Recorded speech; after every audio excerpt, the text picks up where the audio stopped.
அஸ்ஸலாமு அலைக்கும் வரஹ்மத்துல்லாஹி வபரகாத்துஹு. அல்ஹம்துலில்லாஹி ரப்பில் ஆலமீன். வஸ்ஸலாத்து வஸ்ஸலாமு அலா சய்யிதினா முஹம்மதின் வ ஆலிஹி வஸஹ்பிஹி அஜ்மஈன்.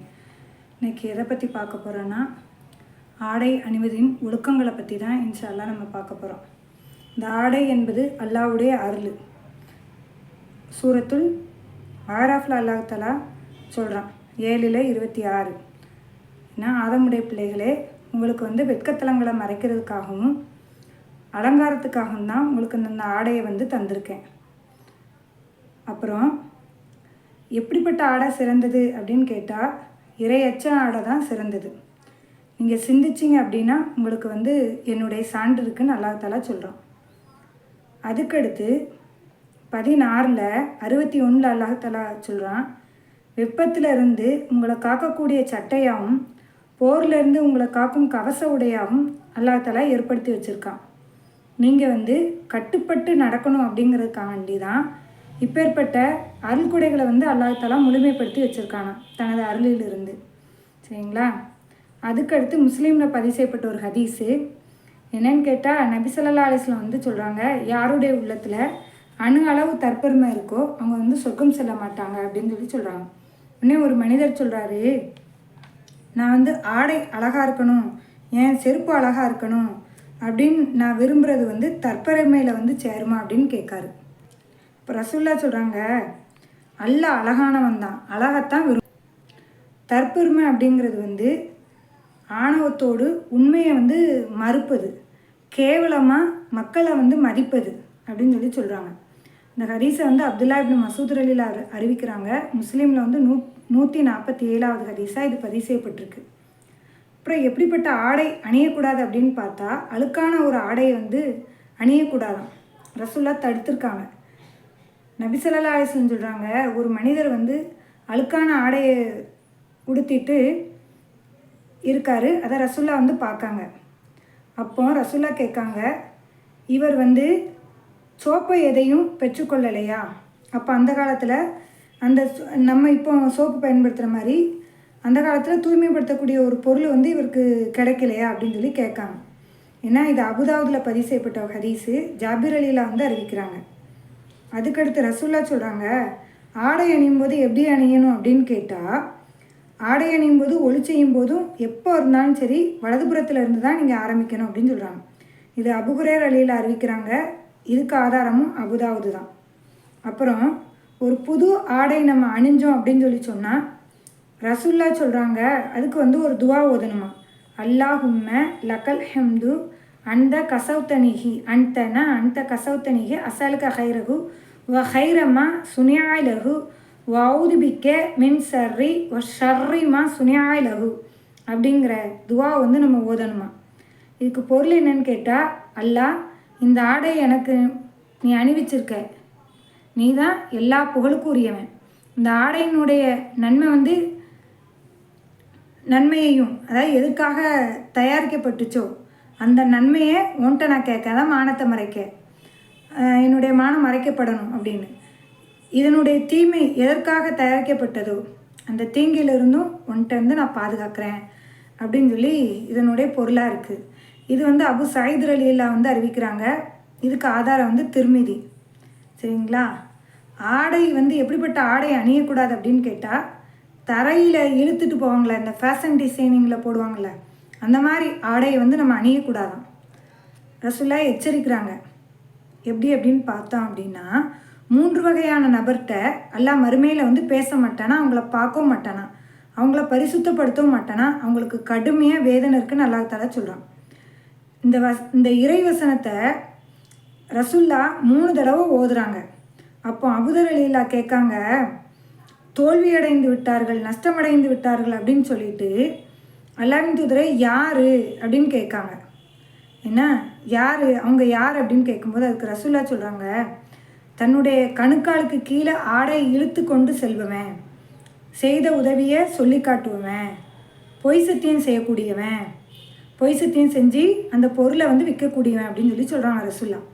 அப்போ கரண்டைக்கு கீழே ஆண்கள் ஆடை அணியக்கூடாது. நம்ம இந்த ஃபேஷன் டிசைனில் வருது மாதிரி தரையில் இழுத்துக்கிட்டு வரக்கூடிய ஆடைகளை நாம் போடக்கூடாது. சரிங்களா?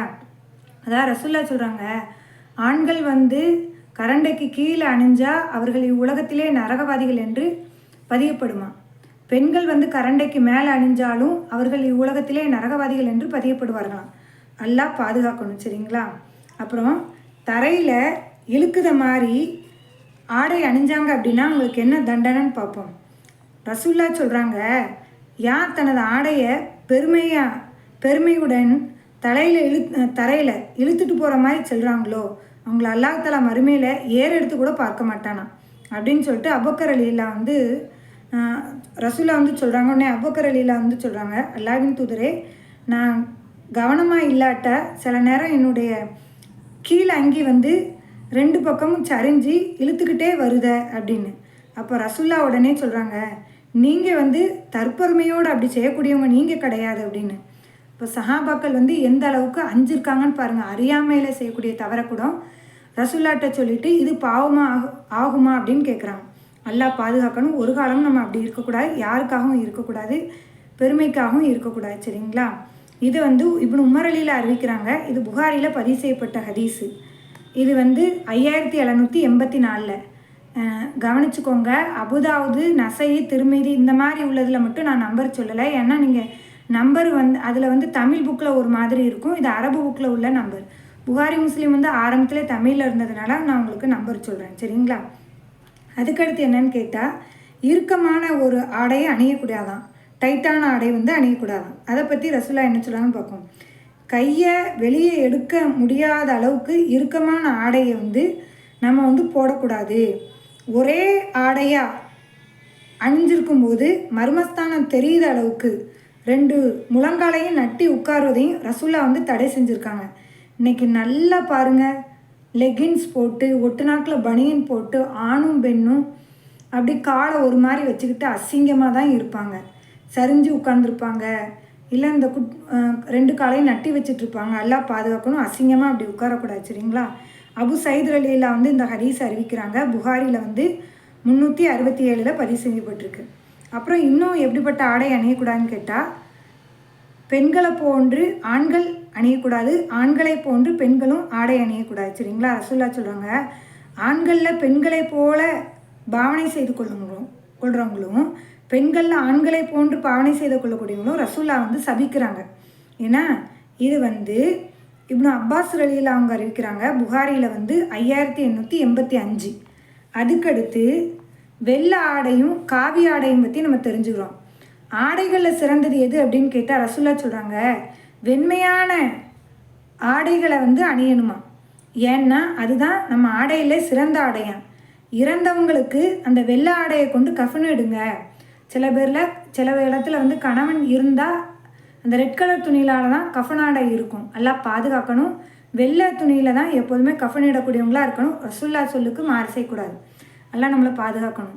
இது இப்னு அப்பாஸ் ரலியல்லாஹு அறிவிக்கிறாங்க. திருமதியில் பதிவு செய்யப்பட்ட ஹதீஸு. ஆடைகளில் வந்து தூய்மையானது எதுன்னு கேட்டால் ரசூல்லா சொல்கிறாங்க, வெள்ளை ஆடை அணியுங்க, அது ரொம்ப தூய்மையானது, மனம் உள்ளது அப்படின்னு சொல்லி சொல்கிறாங்க. சமுரா பின் ஜுந்தூப் ரலியல்லாஹு இதை அறிவிக்கிறாங்க. இது திருமதியில் பதிவு செய்யப்பட்ட ஹதீஸு. காவி ஆடைன்னு பார்த்தோம்ல, காவி ஆடை எப்படிப்பட்டது அப்படின்னு கேட்டால் நபி ஸல்லல்லாஹு அலைஹி வஸல்லம் சொல்கிறாங்க, என்கிட்ட வந்து 2 காவி ஆடையை வந்து அதாவது வந்து அப்துல்லா இப்னு அம்ரு பின் ஆஸ் ரலியல்லாஹு அவங்க சொல்கிறாங்க, நபி ஸல்லல்லாஹு அலைஹி வஸல்லம் வந்து என்கிட்ட 2 காவி ஆடைகளை வந்து கண்டாங்க. அப்போது ரசூல்லா உடனே அந்த ஆடையை பார்த்துட்டு சொல்கிறாங்க, இந்த ஆடை வந்து இறை மறுப்பாளர்களுடைய ஆடை, இதை வந்து அணியாதீங்க அப்படின்னு சொல்லி சொல்கிறாங்க. ஏன்னா முஸ்லீமில் 4218 ஹதீஸு. சரிங்களா. அதுக்கடுத்து என்னன்னு கேட்டால், அதே சஹாபி அறிவிக்கக்கூடிய ஹதீஸு தான். அப்துல்லா பின் அம்ரு பின் ஆஸ் ரலியல்லாஹு அவங்க சொல்கிறாங்க, ரசூல்லா வந்து என்கிட்ட 2 காவி ஆடையை கண்ணாங்க, பார்த்தோன்னைக்கு அப்போ வந்து கோபமாக, உன்னுடைய தாயை அவங்க அம்மாவா இதை அணிய சொன்னாங்க அப்படின்னு கேட்டாங்க. அப்போ நான் வந்து யார சூழல்ல, அப்போ ரசூலா அந்த ட்ரெஸ்ஸுக்கு தான் கோவப்படுறாங்கன்னு தெரிஞ்சுக்கிட்டு உடனே இந்த சஹாபி கேட்காங்க, நான் வந்து இதை நல்லா துவைச்சி இதை நிறத்தையே மாற்றிட்டுமா அப்படின்னு கேட்காங்க. அப்போ நான் ரசூலா சொல்கிறாங்க, இல்லை அதை எரிச்சிருங்க அப்படின்னு சொல்கிறாங்க. இது முஸ்லீமில் 4219. அப்போ காவி நிற ஆடை அப்படிங்கிறது என்றைக்குமே நம்ம அணியக்கூடாது. சரிங்களா. அப்புறம் வந்து பட்டாடை, ஆண்கள் வந்து என்ன செய்யக்கூடாது, பட்டாடைங்கிறது அணியக்கூடாது. என்ன நபி ஸல்லல்லாஹு அலைஹி வஸல்லம் சொல்கிறாங்க, பட்டாடை அணிவதும் தங்கமும் என்னுடைய சமுதாயத்தில் வந்து ஆண்களுக்கு வந்து ஹராம், பெண்களுக்கு வந்து ஹலால் அப்படி சொல்கிறாங்க. இது அபு மூசா ரலியல்லாஹு அறிவிக்கிறாங்க. இது திருமதியில் பதிவு செய்யப்பட்ட ஹதீஸு. சரிங்களா? பட்டாடை அப்படிங்கிறது இறை மறுப்பாளர்களுடைய ஆடை. ஒரு காலகட்டத்தில் வந்து மாப்பிள்ளைக்கு வந்து பட்டு வேட்டி தான் உடுத்துவாங்க. இப்போ அல்ஹம்துலில்லாஹ் நிறைய குறைஞ்சிட்டு. ஆனால் இப்போ எப்படி அந்த ஃபேஷனாக அந்த பாவம் மாறி இருக்கு அப்படின்னு கேட்டால், ஃபேண்டு வந்து கரண்டைக்கு கீழே இருக்கும். நல்லா பாதுகாக்கணும். சரிங்களா? நபி ஸல்லல்லாஹு அலைஹி வஸல்லம் சொல்கிறாங்க, சாதாரண பட்டையோ அலங்கார பட்டையோ எதாக இருந்தாலும் நீங்கள் அணியாதீங்க. தங்க பாத்திரத்துலேயும் வெள்ளி பாத்திரத்துலேயும் நீங்கள் குடிக்காதீங்க. தங்கம் வெள்ளி தட்டில் நீங்கள் சாப்பிடாதீங்க. இம்மையில் இறை மறுப்பாளர்களுக்கு தான் அது உரித்தானது, மறுமையில் இறை நம்பிக்கையாளர்களுக்கு தான் அது உரித்தானது அப்படி சொல்கிறாங்க. அப்போ இந்த துன்யாவில் வந்து வெள்ளி தங்கத்தில் அந்த பொருட்களை நம்ம எதுவுமே உண்ணக்கூடாது, பருகக்கூடாது. ஆனால் சில வீட்டில் என்ன செய்வாங்க அப்படின்னா, வெள்ளி சங்கை வாங்கி பிள்ளை பிறந்த உன்னைக்கு அதில் தேன் தொட்டு வைப்பாங்க. அப்புறம் வெண்ணெய் பால் இந்த மாதிரி கொடுப்பாங்க. அல்லாட்ட பாதுகாப்பு தேடிக்கோங்க. அது போன்று பயன்படுத்தாதீங்க. இங்கே பயன்படுத்திட்டோம் அப்படின்னா மறுமையில் நம்மளுக்கு கிடையாது. சரிங்களா? அது பாவமும் கூட. ஏன்னா அது இறை மறுப்பாளர்களுடைய செயலுன்னு ரசூலுல்லாஹ் எச்சரிக்கும் போது அதை ஒரு காலம் செய்யக்கூடாது. இது வந்து அப்துல் ரஹ்மான் பின் அபி லைலா அப்படிங்கிற ஒரு சஹாபி அறிவிக்கிறாங்க. இது புகாரில் 5426. பட்டாடையில் உட்காரவும் கூடாது. ஏன்னா பட்டாடையின் மீது அமர்வதை ரசூலுல்லாஹ் தடை செஞ்சுருக்காங்க. இது ஹுதைஃபா அல் யமான் அந்த சஹாபி வந்து அறிவிக்கிறாங்க. ஹுதைஃபத்துல் யமான். ஏன்னா இது வந்து புகாரில் 5837 பதிவு செய்யப்பட்ட ஒரு ஹதீஸு. ஹுதைஃபத்துல் யமான் யாருன்னு தெரியுதா? மறுமையில் ஏன்னா இந்த பட்டாடைங்கிறது மறுமையுடைய ஆடை. நபி ஸல்லல்லாஹு அலைஹி வஸல்லம் சொல்கிறாங்க, இம்மையில் வந்து ஆண்கள் பட்டு அணிஞ்சால் மறுமையில் கொஞ்சம் கூட அதை அணியவே முடியாது அப்படின்னு ரசூலுல்லாஹ் சொல்கிறாங்க. இன்ஷா அல்லாஹ் இதை விட்டு நம்ம பாதுகாப்பு தேடிட்டு இம்மையில் அணியாமல் இருந்துட்டு மறுமையில் அணியக்கூடியவங்களாக இருக்கும். இது எல்லாமே ஆண்களுக்கு தான், பெண்களுக்கு கிடையாது. புகாரி 5830. என்ன 2 விரல் அளவுக்கு பட்டு இருந்துச்சு அப்படின்னா அதை அணிஞ்சிக்கலாமா? ஏன் அப்படின்னு கேளுங்க. நபி ஸல்லல்லாஹு அலைஹி வஸல்லம் சொல்கிறாங்க, ஆண்களுக்கு பட்டு ஆடை அணிவதை தடை செஞ்சுருக்காங்க இந்த அளவை தவிர அப்படின்னு சொல்கிறாங்க. அதை சொல்லும்போது பெருவிரலை அடுத்துள்ள சுட்டு விரலையும் அந்த நடுவிரலையும், ஏன்னா 2 விரலையும் சேர்த்து நபி ஸல்லல்லாஹு அலைஹி வஸல்லம் வந்து செய்ய செஞ்சுருக்காங்க. இது யாருக்கு இந்த பட்டாடைங்கிறது யாருக்கு அனுமதி அப்படின்னு கேட்டால், சிறங்கு பிடிச்சவங்களுக்கும் இந்த பேன் அதிகமாக இருக்கும்ல அவங்களுக்கு மட்டும்தானா. இந்த ஹதீஸ் வந்து உமர் அலிலா அறிவிக்கிறாங்க. புகாரில் 5828 பதிவு செய்யப்பட்ட ஒரு ஹதீஸு.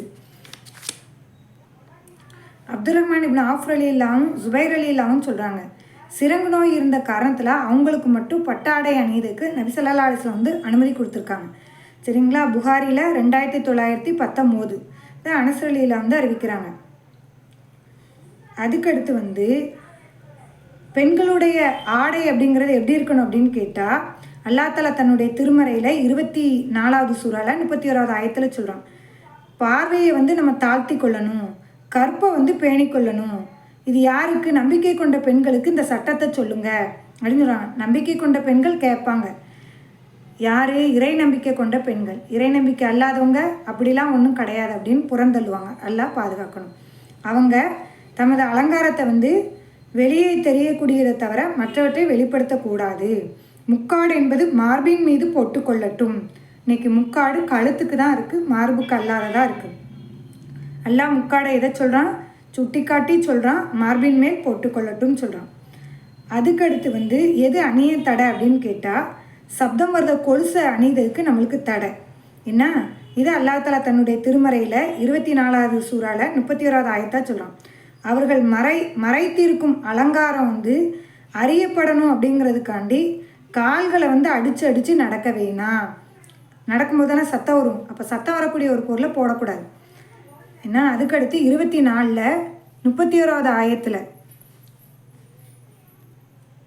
ஆடை அப்படிங்கிறது யார் முன்னாடிலாம் நம்ம அந்த அலங்காரத்தை தெரியும்படி இருக்கலாம் அப்படின்னு கேட்டால், கணவன், தந்தை, கணவனுடைய தந்தை, மாமனார், பிள்ளைகளுவோ, அந்த அதாவது முதல் கணவன், 2வது அப்படி சொல்லுவாங்களா, அந்த கணவனுடைய பிள்ளைகள், அண்ணன் தம்பி பிள்ளைகளுவோ, நம்ம அக்கா தங்கச்சி பிள்ளைகளுவோ, ஏன்னா நம்மளுடைய அடிமைகள், அப்புறம் வந்து ரொம்ப வயதான ஆண்கள், இவங்களுக்கு, அப்புறம் நாட்டம் இல்லாத பணியாளர்கள்.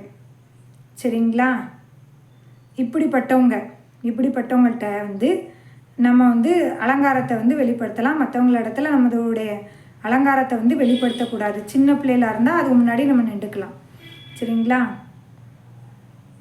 அதுக்கடுத்து வந்து உடல் உறுப்புகள் தெரியக்கூடிய வகையில் அரைகுறை ஆடை அணிய தடை. என்ன, அதாவது ரசூலா சொல்கிறாங்க, 2 கூட்டம் நரகவாசி. அந்த ரெண்டு கூட்டத்தை இன்னும் நான் பார்க்கல. முதலாவது கூட்டம் எப்படி அப்படின்னு கேட்டால், கொஞ்சம் பேர் வந்து பசுமாட்டுடைய வாழை மாதிரி வச்சுக்கிட்டு சாட்டைகளை வச்சுக்கிட்டு மக்களை வந்து அடிச்சுக்கிட்டு கஷ்டப்படுத்துவாங்களாம். 2வது கூட்டம் யாருன்னு கேட்டால், மெல்லிய ஆடைகள் அணிஞ்சு தோலை சரித்து நடப்பாங்களாம். ஏன் அப்படின்னு கேட்டால், ஆண்கள் வந்து தன்னை பார்க்கணும் அப்படிங்கிறதுக்காண்டி. அவங்களுடைய தலைமுடி எப்படி இருக்கும் அப்படின்னா, நீண்ட ஒட்டகங்களில், அதாவது கழுத்து நீண்ட ஒட்டகங்களுடைய சாயக்கூடிய திமில்கள் மாதிரி இருக்குமா. இவங்க வந்து சொர்க்கத்துக்கு நுழைய மாட்டாங்க, சொர்க்கத்தினுடைய வாடையை கூட நுகர மாட்டார்கள். ஏன்னா சொர்க்கத்துடைய வாடை அப்படிங்கிறது வந்து ரொம்ப பயண தூரத்தில் இருக்கும். சரிங்களா? அப்போ அப்படின்னு ரசூலா சொல்லியிருக்காங்க. இந்த பயண தொலைவிலிருந்தே வீசிக்கொண்டு இருக்கக்கூடிய அந்த நறுமணத்தை கூட நுகர முடியாத அளவுக்கு அல்லாஹ்தாலா ஆக்கிடுவான். அல்லாஹ் நம்மளை பாதுகாக்கணும். இது அபு ஹுரைரா ரலியல்லாஹு அறிவிக்கிறாங்க, முஸ்லீமில் 4316. அப்புறம் உள்ள ஹதீஸ் என்னன்னு பார்த்தா, ஆயிஷா நபி ஸல்லல்லாஹு அலைஹி வஸல்லம் சொல்கிறாங்க, ஃபஜ்ர் தொழுகையை வந்து தொழுவாங்களாம். இப்போ மூமினான பெண்கள் வந்து ஆடைகளால் அவங்களுடைய உடல்களை வந்து சுற்றி மறைச்சிக்கிட்டு தொழுவாங்களாம். பின்னாடி அதுக்கப்புறம் என்ன செய்வாங்க, முடிச்சுட்டு அவங்களுடைய வீடுகளுக்கு வந்து போவாங்களாம். அந்த பெண்கள் யார் அப்படின்னு தெரியாத அளவுக்கு அவங்களுடைய தொழுகை என்பது இருக்குமா. சரிங்களா? அந்த அளவுக்கு இருந்திருக்காங்க. அதுக்கடுத்து என்னன்னு பார்ப்போம்.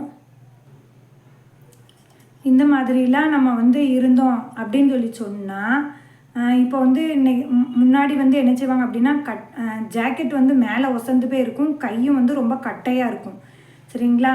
இன்றைக்கி வந்து எப்படி இருக்குது அப்படின்னா, அந்த ஜாக்கெட் அந்த காலத்தில் எப்படி போட்டிருந்தாங்களோ அதே மாதிரி தான் இன்றைக்கி சுடிதாராக இருந்தாலும் அப்படி தான் போடுதாங்க, ஃபர்தாவாக இருந்தாலும் அப்படி தான் போடுதாங்க, அப்புறம் வந்து நைட்டியாக இருந்தாலும் அப்படி தான் பிடிச்சி போடக்கூடியவங்களாக இருக்காங்க.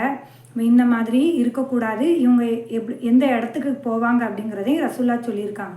சரிங்களா? எல்லாம் நம்மளை பாதுகாக்கணும். இந்த ஒவ்வொரு பாவமான காரியங்களை விட்டும் வல்ல ரஹ்மான் உங்களையும் உங்களுடைய குடும்பத்தாரையும் என்னையும் என்னுடைய குடும்பத்தாரையும் பாதுகாப்பானாக. வாஹிர் தவானா அல்ஹம்துலில்லாஹி ரப்பில் ஆலமீன். அஸ்ஸலாமு அலைக்கும் வரஹ்மத்துல்லாஹி வபரகாத்துஹு.